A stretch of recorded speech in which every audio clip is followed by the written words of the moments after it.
Nama saya Agnes Sri Pertiwi, NIM 1807309. Saya akan menjelaskan tentang konflik sosial. Konflik sosial yaitu pertentangan antar anggota masyarakat yang terjadi di seluruh kehidupan manusia. Memperoleh hal-hal yang langka seperti nilai, status, kekuasaan, dan sebagainya. Tetapi tujuannya juga tidak hanya untuk memperoleh keuntungan. Adapun juga konflik terjadi karena benturan kekuatan dan kepentingan antara satu kelompok dan kelompok lainnya.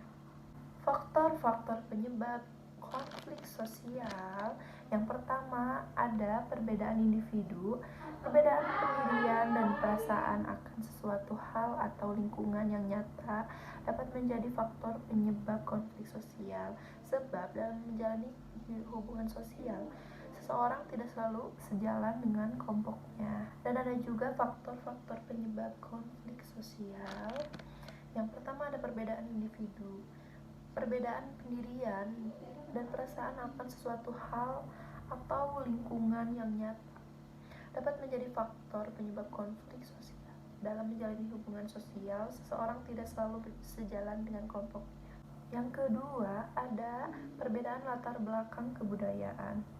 Sebagai kelompok kebudayaan bisa saja memiliki nilai-nilai dan norma-norma sosial yang berbeda-beda. Ada perbedaan kepentingan.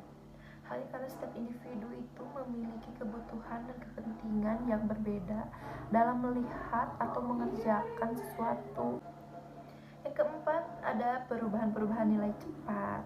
Sebagai contoh, peraturan merokok di tempat umum, pemerintah tidak langsung memberlakukannya seluruh masyarakat Indonesia, tetapi di berbagai tempat yang terbatas terlebih dahulu, lalu perlahan-lahan terus meluas dalam rangka memberi kesempatan kepada masyarakat untuk memahami peraturan tersebut. Nah, sekarang ada akibat-akibat dari konflik sosial.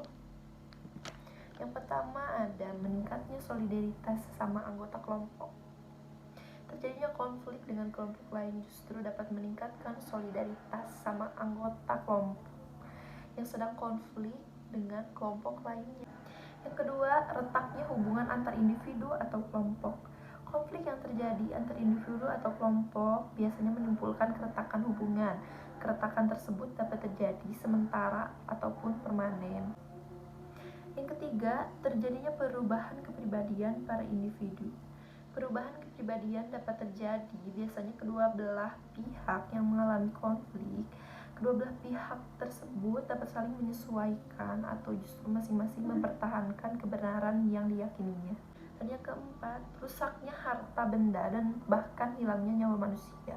Konflik yang berujung pada kekerasan fisik dapat menyebabkan kerusakan dan hilangnya nyawa manusia. Sebagai contoh, konflik yang diakhiri dengan peperangan. Dan yang terakhir ada terjadinya akomodasi, dominasi, bahkan penaklukan salah satu dari pihak. Cara menghindari dari konflik sosial, kita bisa mengorbankan tujuan pribadi ataupun hubungan dengan orang lain. Orang lain yang berusaha menjauhi masalah dan menimbulkan konflik, ataupun orang yang bertentangan dengannya. Kita juga bisa memaksakan kehendak. Misalkan mereka berusaha menguasai lawan-lawannya dan memaksa lawan menerimanya. Tujuan pribadi dianggap sangat penting, sedangkan hubungan dengan orang lain kurang begitu penting. Jadi sebaiknya kita harus memaksakan hubungan diri sendiri dulu yang penting. Kita juga bisa menyesuaikan kepada keinginan orang lain. Misalkan ia merasa bahwa konflik harus dihindari demi keserasian, maka tidak dapat dibicarakan jika merusak hubungan baik. Kita juga bisa tawar-menawar. Dalam proses tawar-menawar, individu akan mengorbankan sebagian tujuannya dan melawan konflik mengorbankan sebagian tujuannya juga. Kita juga bisa kolaborasi, memandang konflik sebagai masalah yang harus segera diselesaikan. Sekian penjelasan dari saya mengenai konflik sosial. Saya Agnes Sri Pertiwi. Assalamualaikum warahmatullahi wabarakatuh.